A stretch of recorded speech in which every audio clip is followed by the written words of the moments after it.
don't have any special powers. Oh, I have one, Johnny. I never give up.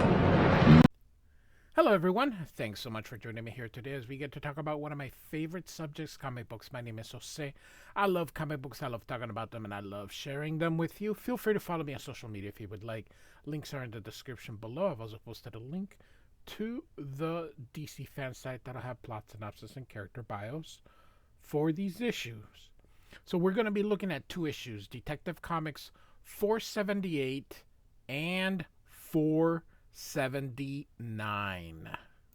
Both these issues are from 1978. Now, I have a Batman playlist, and I've been covering Marshall Rogers' run in there. There's actually not that many issues left of his run. He actually had a rather short run. But I was unaware that the previous issue was Steve Englehart's last issue as writer. Len Wein will step in to do these next two issues here. And it says here, Clayface is back. And Batman says, and this girl was his first victim. And the writer tells us, and you, Batman, will be his next, as Clayface is hiding right on the other side. Really good cover. I really miss these covers that actually told you what was going on in the story, as opposed to today's covers that are just essentially pinups.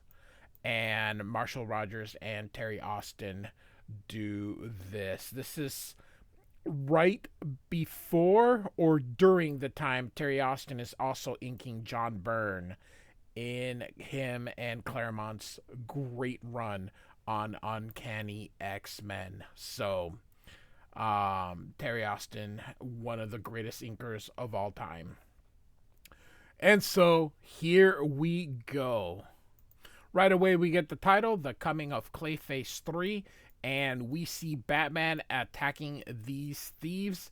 They are in the Gotham Aquarium, stealing exotic fish. Here we have our credits. Len Wein is our writer, Marshall Rogers, and Dick Giordano. So Terry Austin has left. It looks like Dick Giordano is now the inker. Now, I will tell you this. Dick Giordano is my kind of inker. He uses a brush and he's got thick lines. However, the type of penciler that Marshall Rogers is more suited for Terry Austin than for Dick Giordano. However, Dick Giordano is one of the best inkers of all time as well. So, hey, if you can't get 1A, you might as well get 1B. But you will see a little bit of a thicker brush with Giordano versus with Austin, who uses a pen. So, all right. And so this actually cracks me up a little bit. So Batman says, next time, try not tripping the silent alarm when you break and enter. And he grabs them and throws them. However, the fish that are so valuable are just, that's not good, Batman. So he's so concerned about the thieves that he lets the poor fish that are so valuable die. So this guy takes a gun. Batman grabs the fish tank and throws it at him. And I love this. This nowadays, and he probably should have been a splash, or at least on this side, and the rest of the story would have been on that side. But that's all right. And so the guy pulls the knife on him. And it's kind of funny. Batman says, you picked the wrong night, because he tells him his life. Like, and I know it's for the readers, but when Silver St. Cloud broke with him on 476, he's just bearing his soul to this guy. And I love the figure, the mouth open as Batman is actually choking this guy.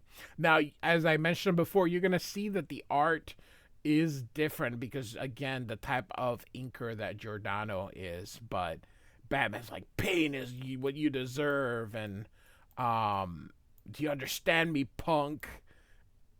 And he just smacks the guy.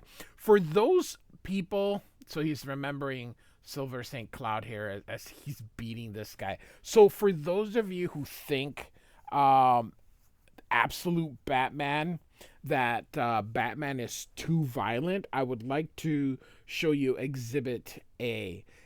Batman has always been violent. Always.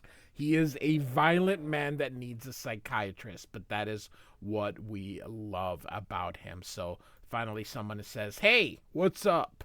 And it is the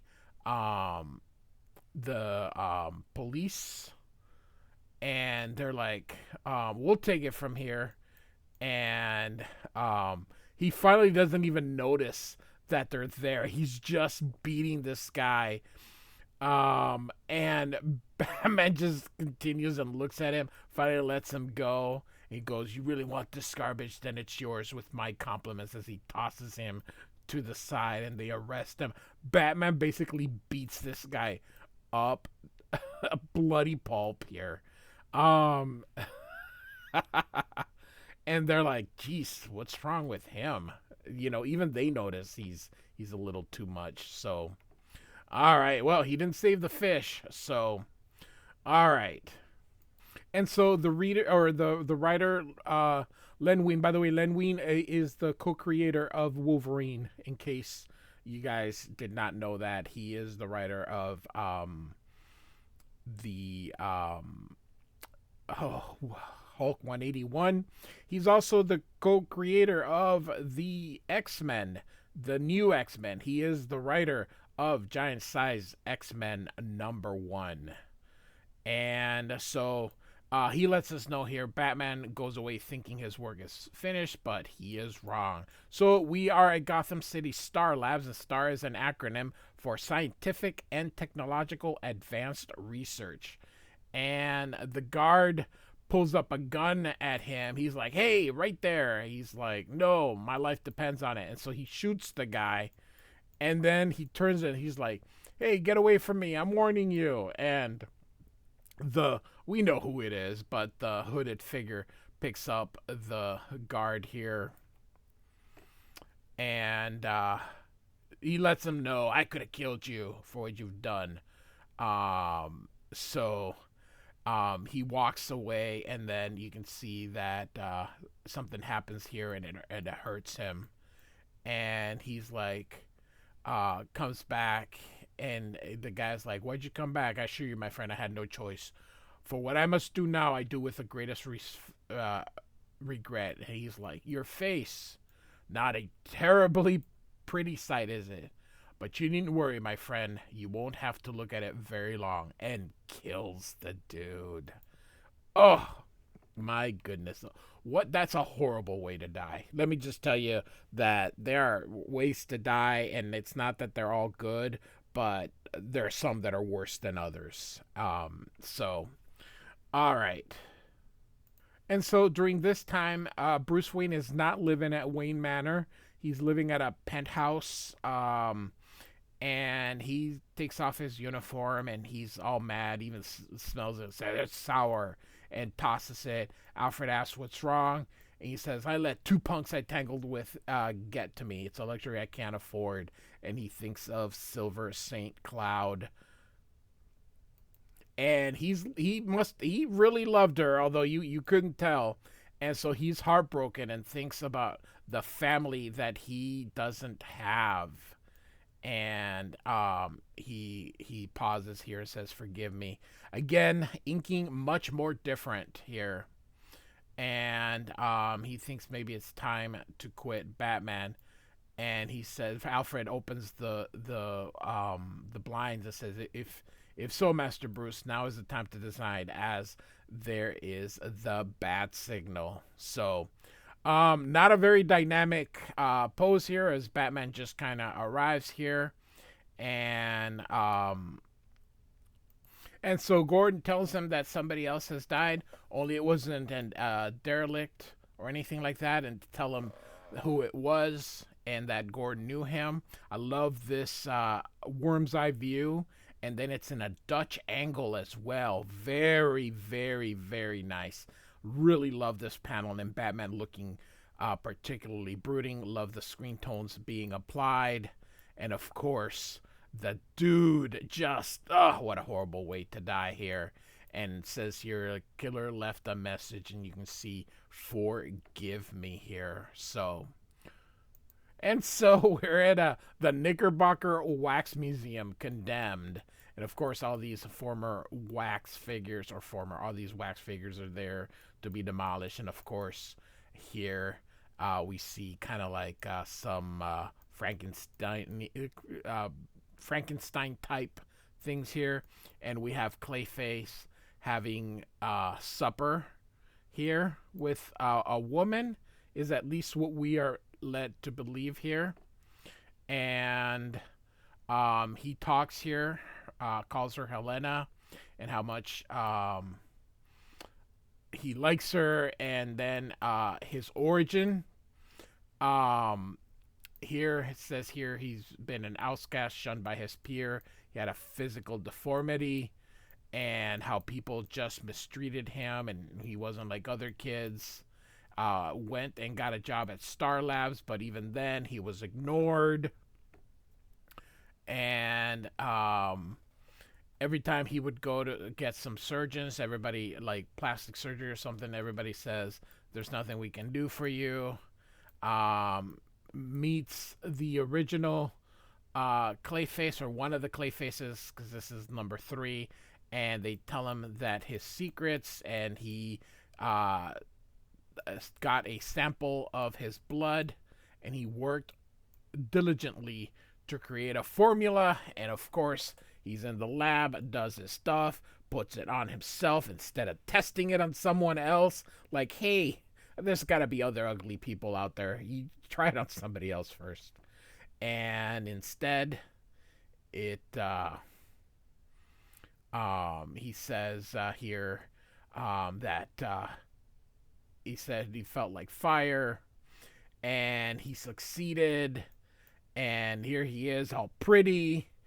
But, of course, as he's walking by, you can see, just like the other stuff, it doesn't work. And he says that it started oozing onto her, and he kills her. And that was his first victim. And so he tried to create then an exoskeleton, and there he is. So, and then he blames this killing on a fever. He says it's he has to transmit that part of himself into others, and so he pours the woman a drink, and he says everything that he does is his life is unbearable if it wasn't for her. And of course, it's a mannequin or a wax thing. So he says it's the only thing that has saved his sanity, and without her, he would have gone mad. So, all right, now we are at the next night here, and of course, another one. And he is, what is he looking for here? Doesn't say here. So he pulls open this armored door. I like the effect here as he opens it, the crunk. And he waltzes in, and of course talking to himself out loud. But Batman says, I knew you would get here eventually. If you're smart, you'll surrender now. And of course, he says, I have no quarrel with you. Just allow me to take my mechanism and depart. And Batman's like, not a chance. Of course not. So, nice pose here as he lunges himself at him. A nice angle, too. Most people would draw that straight ahead or in the side. Very cool angle being picked. Marshall Rogers is a big inspiration on Todd McFarlane. That's why I'm covering this. Todd McFarlane credits his capes and uh, an influence, a big influence on him is Marshall Rogers. So Clayface grabs him, and of course we have our arrow here, and he says, "With this, I could crush you like a bug. Leave me alone." And Batman's like, "Never!" So instead of killing him, he tosses him, and he leaves him. And so he's walking, and he's like, "Oh, sorry, but if I'm to survive, I'm afraid you must now feel the terrible touch of Clayface." And so back then, by the way, there were two stories. So the main story was short, and so it was 17 pages. So now we go to the next one. And so here, Hawkman would have been on the second story here. So, of course, the full length finale here. And great cover here. Awesome cover indeed. Terry Austin does not ink this cover though. So here we go. I love the kind of like his origin or whatever right here with just this great pose of Batman, and then the main stuff here, very creative.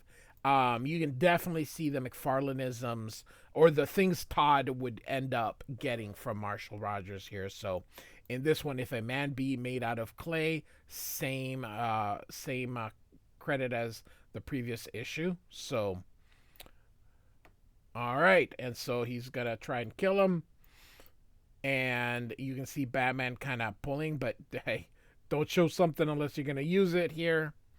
And I think so. What do we have here? So we have, what is this? Is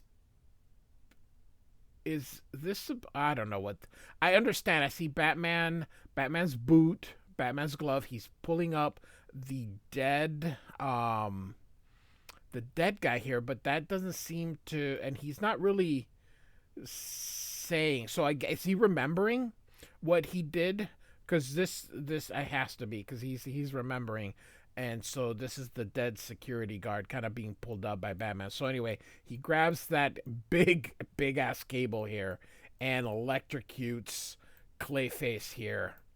So all right, and then of course, this is a nice panel too. This is very, as he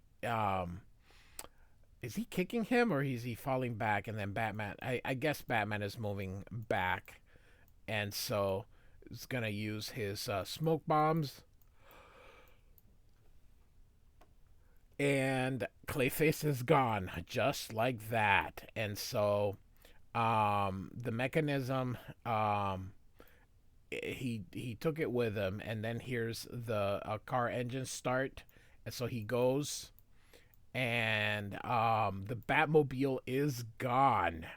So Clayface, or no, he took, oh no, he threw the Batmobile in there. Okay, so this is the bottom of the Batmobile. I was like, what? So, and just in case, took the tires off too. So he didn't just put the Batmobile out.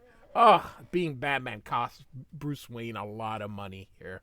So, and so he's like, he must have another car here. And so he goes, but it's too late, he says. Very nice. All right. And so he's driving away, and he says that fever is that's, I guess, what he calls it.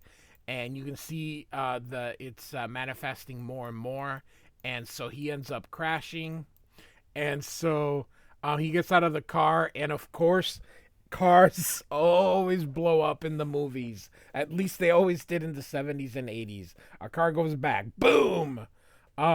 So of course this one does too, but he gets away and has his mechanical doohickey with him. So he's of course walking away, and this guy is like, hey, get out of the way, and he stops him in there.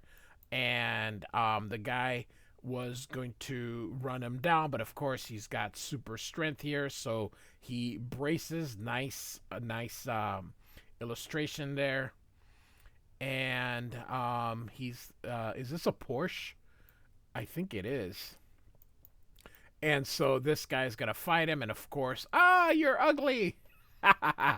And Clayface kills him, and so she gets out, but um, he she gets to live. So and so he's like, I don't, since he killed that other guy, he's like, it's no longer, I no longer feel the need to kill. So see ya.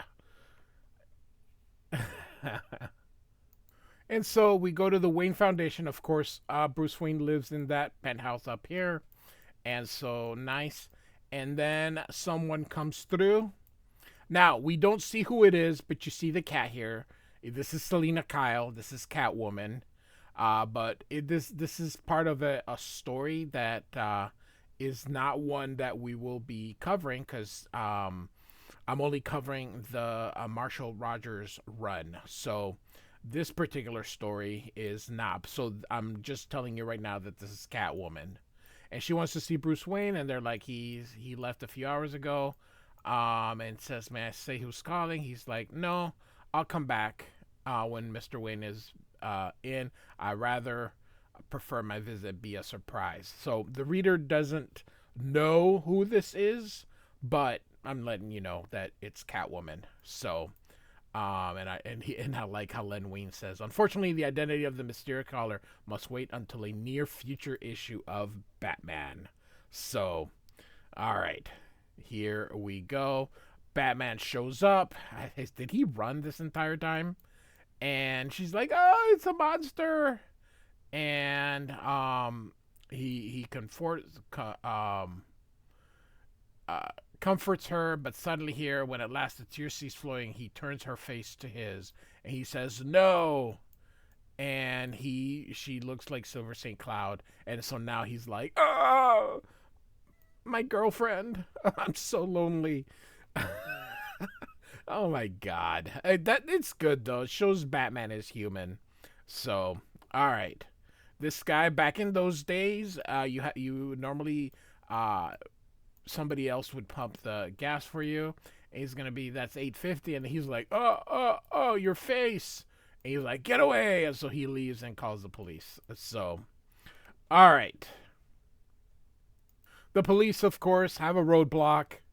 And here he comes. Here's Gordon, because, of course, he's always there. He is the only police commissioner in the entire world that is actually doing stuff that he should be doing. But here comes Clayface. He's going to plow that over, and he's going to ram them. And so everybody gets out of the way, but he jumps out of the car. Of course, they all start to shoot, but he is going up. Oh, so comic booky. And he's going through the side with perfect balance.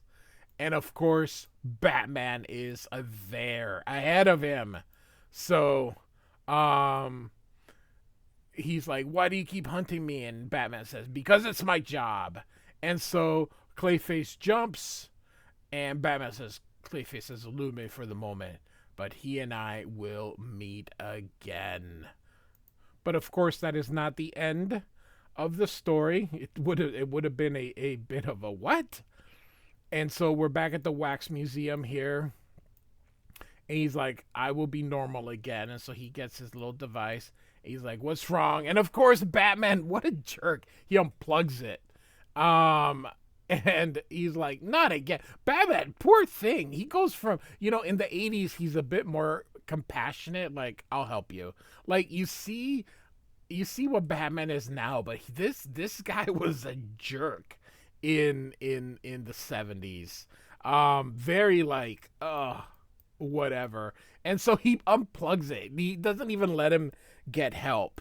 And so Clayface is like, I'm gonna kill you. And he's like, I've driven him berserk. And I'm like, what the hell, man? All right. And so he let's see, this is confusing here. Does Batman toss him? So I think Batman tosses him because here Clayface hits the table and now he breaks the wax here and he's like, "Arr, I'll make you pay." And so Batman then drops kicks him and he's like, "I'm gonna destroy you." And Batman's like, "I've heard that line before." And so he hits him. Clayface uh, picks him up, and there he sees the power pack, and of course, he messes with it and turns it off, and he is not able to move it, and so then he hits him and punches him. And then he arrests him. It's like, oh my god, buddy, why are you such a jerk? And he could have cured him and then sent him to prison, but instead he's gonna send him to prison without him getting the help.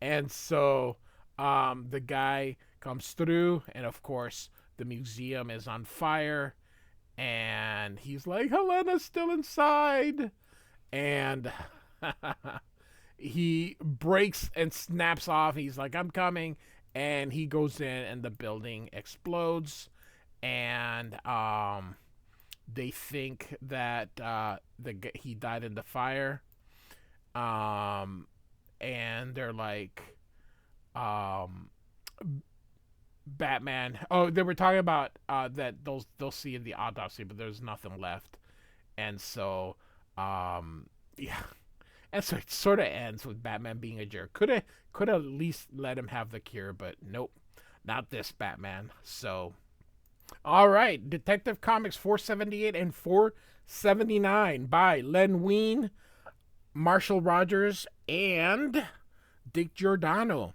Like and subscribe, and I do thank you so much for listening. Goodbye.